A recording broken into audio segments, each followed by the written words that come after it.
it chapter by chapter, one bite at a time.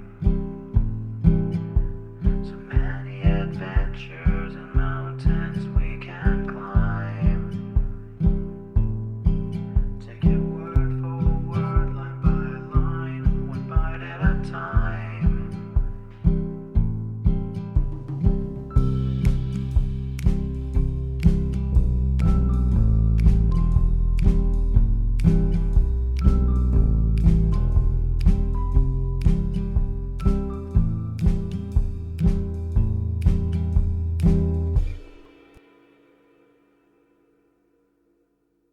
Welcome to Bite at a Time Books, where we read you your favorite classics one bite at a time.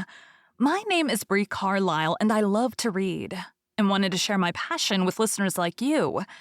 If you want to know what's coming next and vote on upcoming books, sign up for our newsletter at biteatatimebooks.com. You'll also find our new t-shirts in the shop, including podcast shirts and quote shirts from your favorite classic novels. Be sure to follow my show on your favorite podcast platform so you get all the new episodes.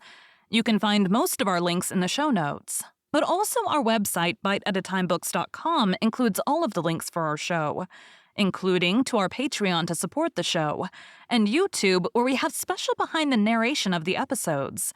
We're part of the Bite at a Time Books Productions Network. If you'd also like to hear what inspired your favorite classic authors to write their novels, and what was going on in the world at the time, check out the Bite at a Time Books Behind the Story podcast, wherever you listen to podcasts.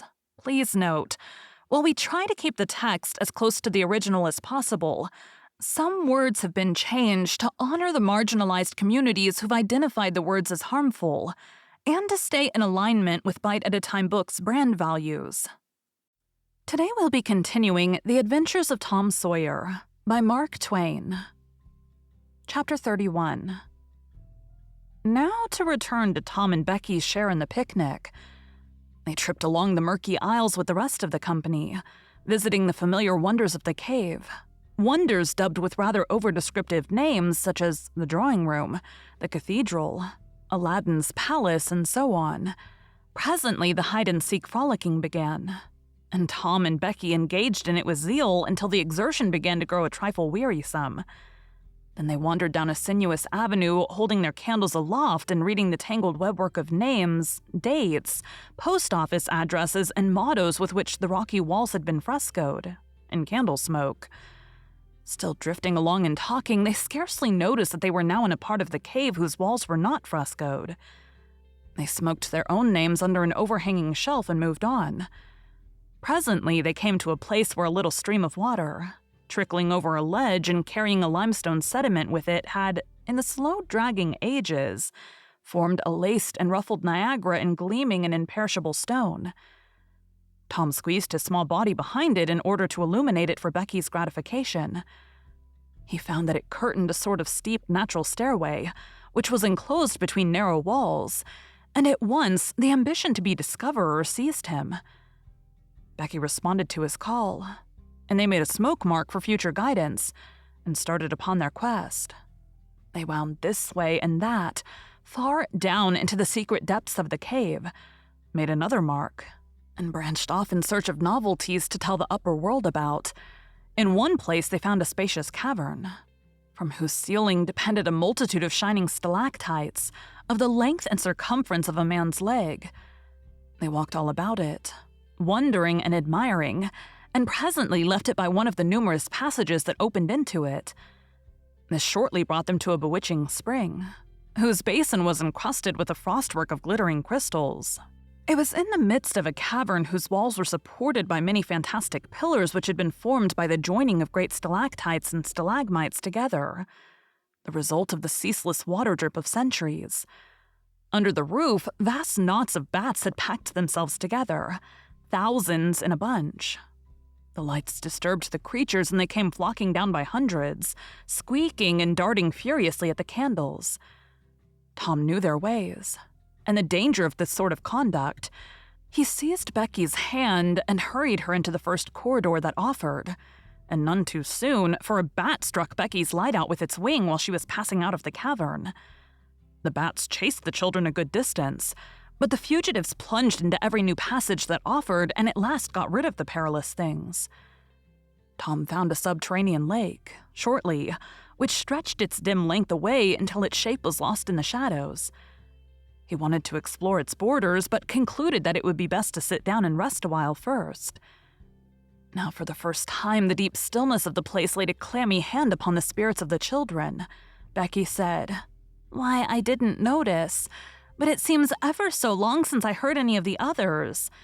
Come to think, Becky, we are way down below them, and I don't know how far north or south or east or whichever it is. We couldn't hear them here." Becky grew apprehensive. "I wonder how long we've been down here, Tom. We better start back." "Yes, I reckon we better. Perhaps we better." "Can you find the way, Tom? It's all a mixed-up crookedness to me." "I reckon I could find it, but then the bats. If they put our candles out, it will be an awful fix. Let's try some other way so as not to go through there." "Well, but I hope we won't get lost. It would be so awful." And the girl shuddered at the thought of the dreadful possibilities. They started through a corridor and traversed it in silence a long way, glancing at each new opening to see if there was anything familiar about the look of it. But they were all strange. Every time Tom made an examination, Becky would watch his face for an encouraging sign, and he would say cheerily, "Oh, it's all right. This ain't the one, but we'll come to it right away." But he felt less and less hopeful with each failure, and presently began to turn off into diverging avenues at sheer random, in desperate hope of finding the one that was wanted. He said it was all right, but there was such a leaden dread at his heart that the words had lost their ring, and sounded just as if he had said, "All is lost." Becky clung to his side in an anguish of fear, and tried hard to keep back the tears, but they would come. At last she said, "Oh, Tom, never mind the bats.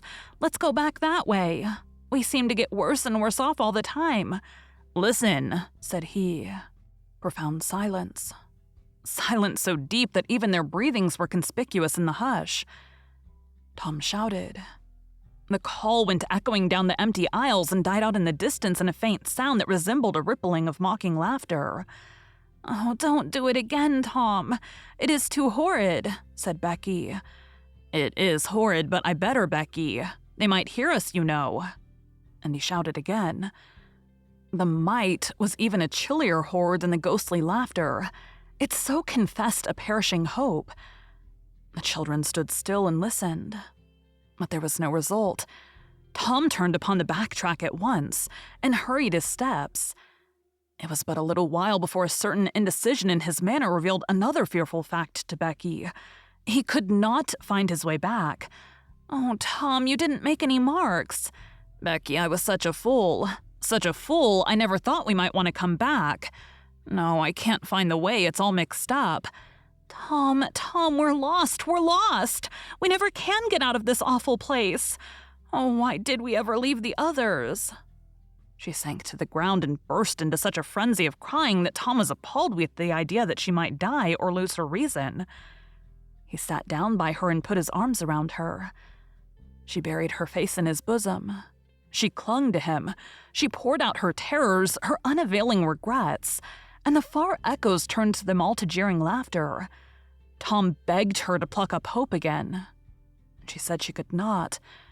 He fell to blaming and abusing himself for getting her into this miserable situation. This had a better effect. She said she would try to hope again. She would get up and follow wherever he might lead if only he would not talk like that anymore. For he was no more to blame than she said. So they moved on again. Aimlessly, simply at random. All they could do was to move. Keep moving. For a little while, hope made a show of reviving, not with any reason to back it, but only because it is its nature to revive when the spring has not been taken out of it by age and familiarity with failure. By and by, Tom took Becky's candle and blew it out. This economy meant so much. Words were not needed. Becky understood, and her hope died again. She knew that Tom had a whole candle and 3 or 4 pieces in his pockets. Yet he must economize. By and by, fatigue began to assert its claims. The children tried to pay attention, for it was dreadful to think of sitting down when time was grown to be so precious. Moving in some direction, in any direction, was at least progress and might bear fruit. But to sit down was to invite death and shorten its pursuit. At last, Becky's frail limbs refused to carry her farther. She sat down. Tom rested with her, and they talked of home and the friends there, and the comfortable beds, and above all, the light. Becky cried, and Tom tried to think of some way of comforting her, but all his encouragements were grown threadbare with use, and sounded like sarcasms. Fatigue bore so heavily upon Becky that she drowsed off to sleep. Tom was grateful. He sat looking into her drawn face and saw it grow smooth and natural under the influence of pleasant dreams, and by a smile dawned and rested there. The peaceful face reflected somewhat of peace and healing into its own spirit, and his thoughts wandered away to bygone times and dreamy memories. While he was deep in his musings, Becky woke up with a breezy little laugh, but it was stricken dead upon her lips, and a groan followed it. "Oh, how could I sleep? I wish I never had waked. No, I don't, Tom. Don't look so. I won't say it again." "I'm glad you've slept, Becky. You'll feel rested now and we'll find the way out." "We can try, Tom. But I've seen such a beautiful country in my dream. I reckon we're going there." Maybe not. Cheer up, Becky, and let's go on trying." They rose up and wandered along, hand in hand and hopeless.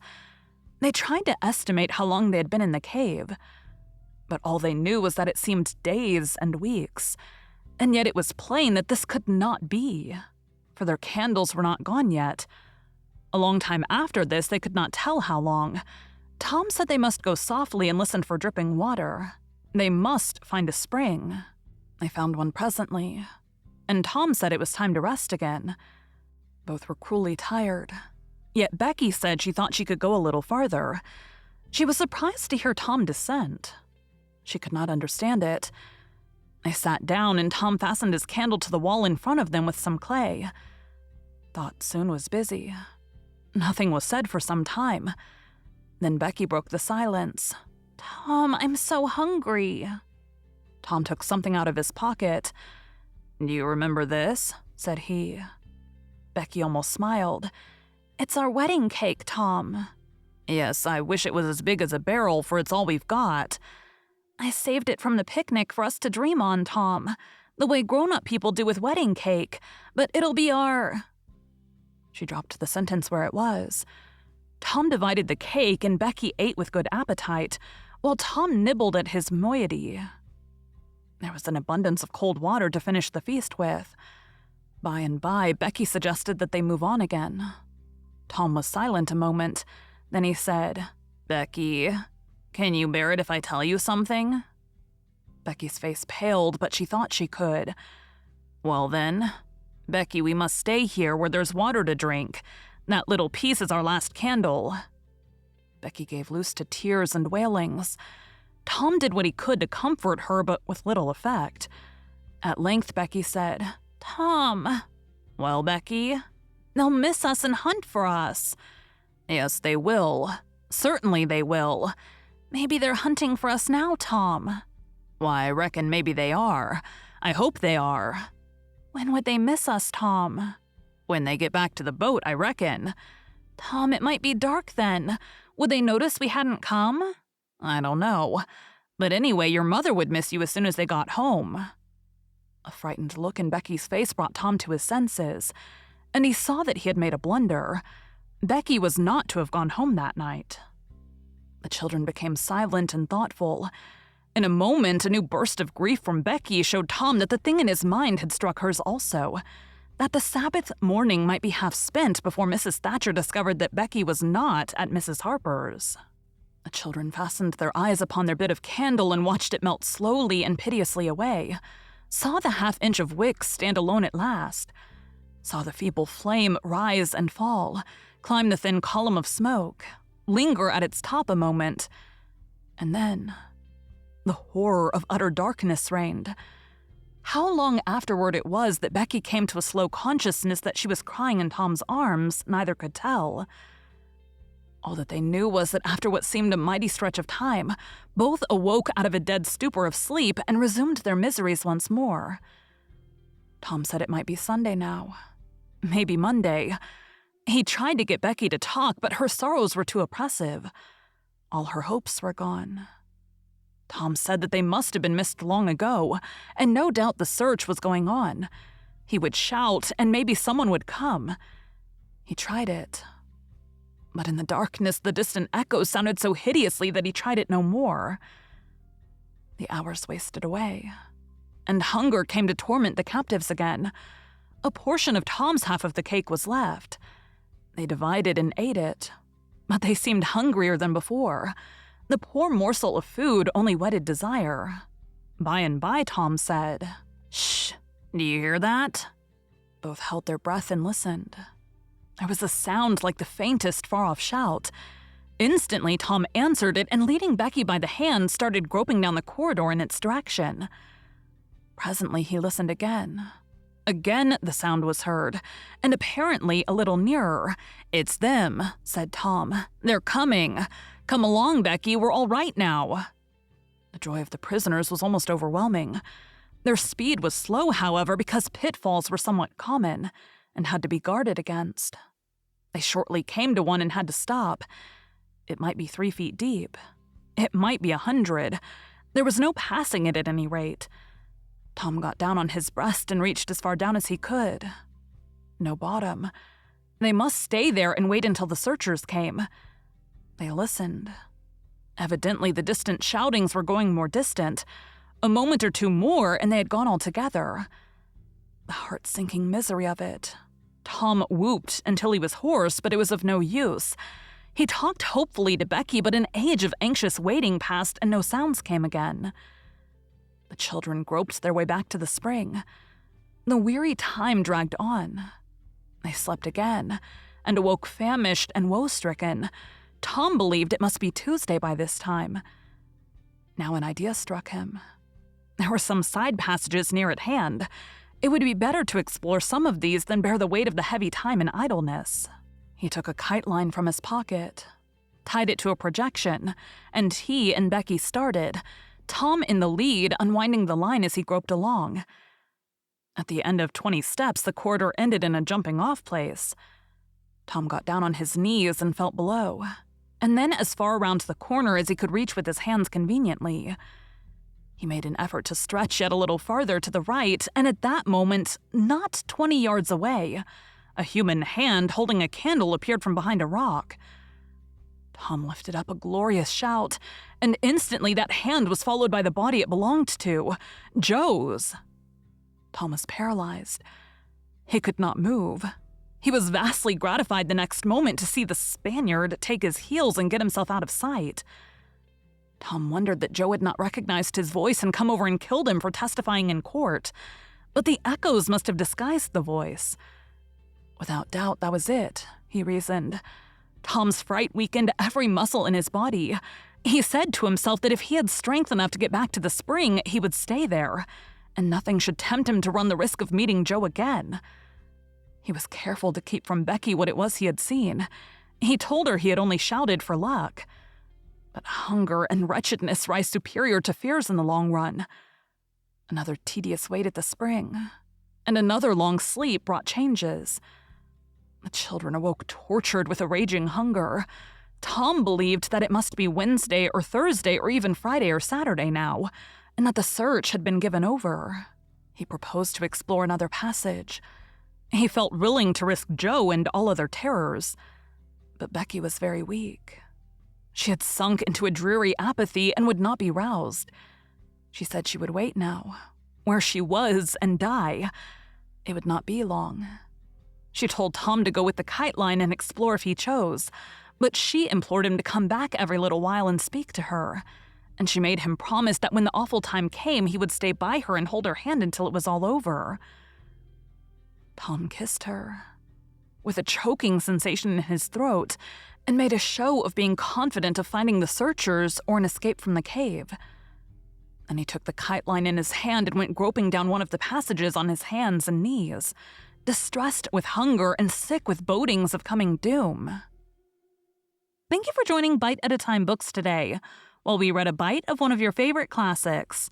Again, my name is Bree Carlile, and I hope you come back tomorrow for the next bite of The Adventures of Tom Sawyer. Don't forget to sign up for our newsletter at biteatatimebooks.com and check out the shop. You can check out the show notes or our website, biteatatimebooks.com, for the rest of the links for our show. We'd love to hear from you on social media as well.